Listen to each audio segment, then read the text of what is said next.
Hey there gamers, DreamcastGuy here. Today we're talking about Resident Evil on the Nintendo Switch 2 because for the last week I've actually been playing Resident Evil 7 and 8 Village, and these are fantastic ports with a tiny bit of sacrifices that of course had to be made. But I want to discuss this, but we're going to come at this video in a very unique fashion, right? I am a Resident Evil super fan. I grew up playing these games, every version of these games, every piece of DLC, every weird re-release. I absolutely love both old school and new school Resident Evil, but I do realize that a lot of people have not had a chance to play current Resident Evil. Like Resident Evil 7, Resident Evil 8, and now Resident Evil 9, this is their first time coming to Nintendo systems, at least other than that like crappy cloud version they tried to release, right? So I wanted to talk about this as if you've never heard of Resident Evil 7, if you've never heard of 8, and explain why these games are so good, why they're so fantastic, and even though technically RE7 and RE8 are actually a fully contained story, you don't need to play them before you play 9, I want to talk about why they're definitely worth your time, and why this really is genuinely the best versions of the game. I hope you're having a great day. If you could please give this video a like and subscribe if you haven't already. I like to do pretty much off-the-cuff videos almost every single day, talking about the good and bad of gaming. But let's start with the tiny bit of bad on the technical side of this. So Resident Evil 7 and Resident Evil 8, they're being sold separately. We're just talking about two separate games here because honestly, I played them back-to-back and loved them. But these gold editions, this contains all of their content. When these first launched, they actually had tiny little weird quirks to them and stuff. Over time, after these first came out, they got tons and tons of multiple waves of DLC, including some stuff that radically changes the game. But let's talk about that one teeny tiny downside. In Resident Evil Village, that was made, of course, for next-gen tech. The Xbox Series X, the PlayStation 5 PC.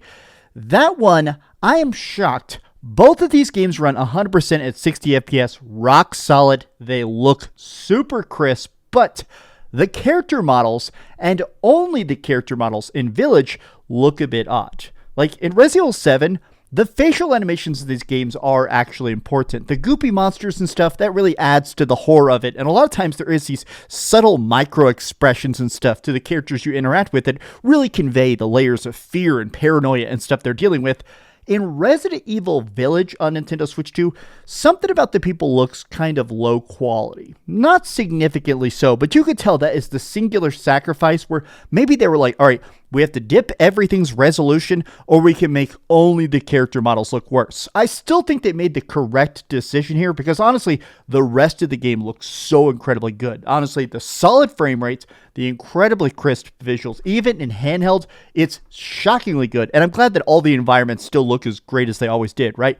But this does bring me to the other tiny problem, and it's not really even necessarily a problem with the games so much as with the Nintendo Switch 2, which is that I was doing a bunch of volunteer work this weekend, and while I was doing it, I was trying to play like Nintendo Switch 2 on my lunch break, hoping they don't get mad at me for playing this out in public, even though it's technically not released. But this game, in bright sunlight, the screen is just way too dark. I still just think that's a little bit of an issue with the Nintendo Switch 2. Even literally max brightness, auto brightness off, tell it, hey, I promise, I know I'm running the battery dead fast as hey.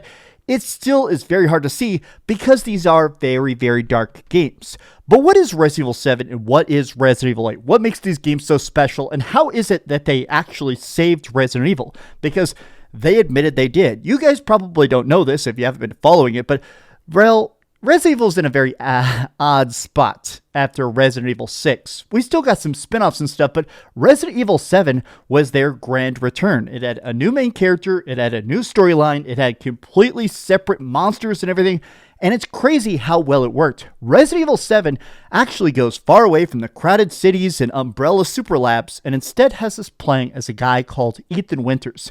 3 years ago, his wife Mia went missing. She just disappeared. She was on some weird trip where she was trying to babysit a kid, and then poof, she vanished. But suddenly, she sends you a video message, and she says, I'm out in the swamps of Louisiana. So of course, Ethan does what any person would do, packs up and goes out there, and he tries to go there. And when he finds her, she's a bit odd. It seems like something is very amiss to this. And I'm not going to spoil stuff, but basically you end up getting trapped in this terrible house with tons of different monsters and tons of different people that are somehow changed.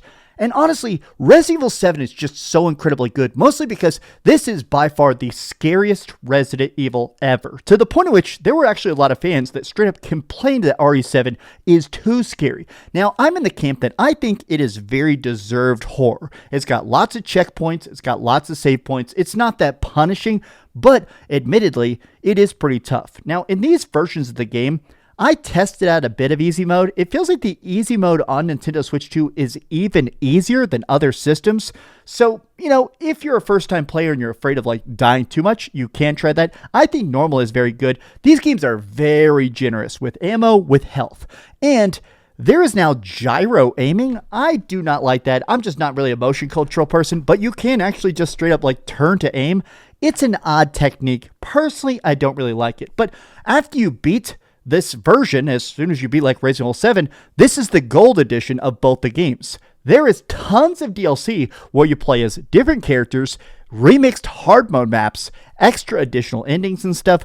Now, these are all optional, but I have to admit that this to me was such a giant selling point because I've played a lot of RE7, but this was my first time actually going through all the DLCs, and they're fantastic. But let's talk about Resident Evil Village. I am a Village superfan. In this, we're now playing as, Ethan Winters again, but this time his daughter has been kidnapped, and he's trying to essentially rescue her from these mysterious four figures, these people that have special weird abilities. But really the way this breaks down is that now he's stuck in some mysterious part of Eastern Europe, and there's vampires and werewolves. Sounds a bit silly. It is so fun, but the reason that this feels super crazy playing through this again is that they did, again, a bunch of patches and DLC and stuff. In the Gold Edition, they remade the entire game in third person. You can switch at any time. Because I never beat the game in third person, I decided to play through this one in third person.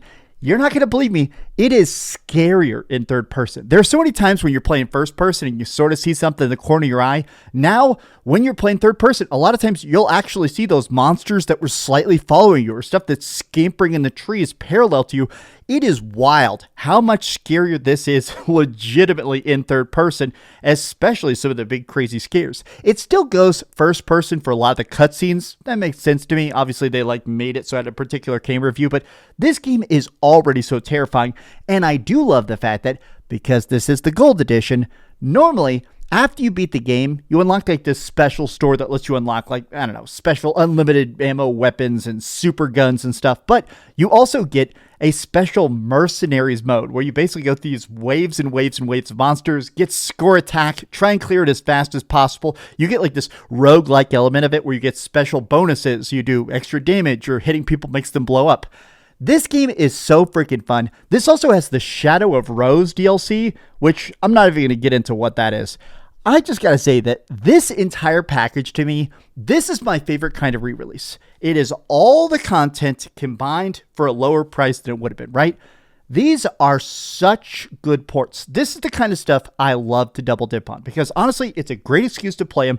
This is so cool to be able to play these games. Honestly, they run fantastic even on handheld. Right now I can boot it up. I'm shocked by how little it even seems to sap the battery life. This is the kind of ports that make me happy to own a Nintendo Switch 2, right? Some people would say, oh, you're just replaying games. Yeah, man, I'm replaying them while I'm on the bus, while I'm in an Uber, while I'm bored on the treadmill at the gym. These are truly the best versions of the game. And honestly, I'm happy to play through them again and again and again, especially those mercenary modes on the go.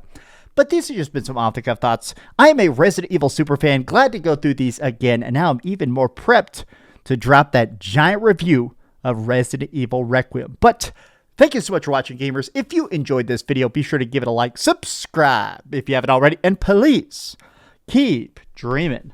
Look at this. I can't play this opening theme, but the opening theme of this is a song called Don't Tell Aunt Rhody, and it's the best song you've ever heard. You're going to want to be singing this forever. Look at this. Oh my God. Oh my God. Thanks so much for watching that video. If you want to see something else, you can always click this link to see what I put up last, or, subscribe and see what's coming up next. Also, I promise that whatever I do, it'll try not to suck.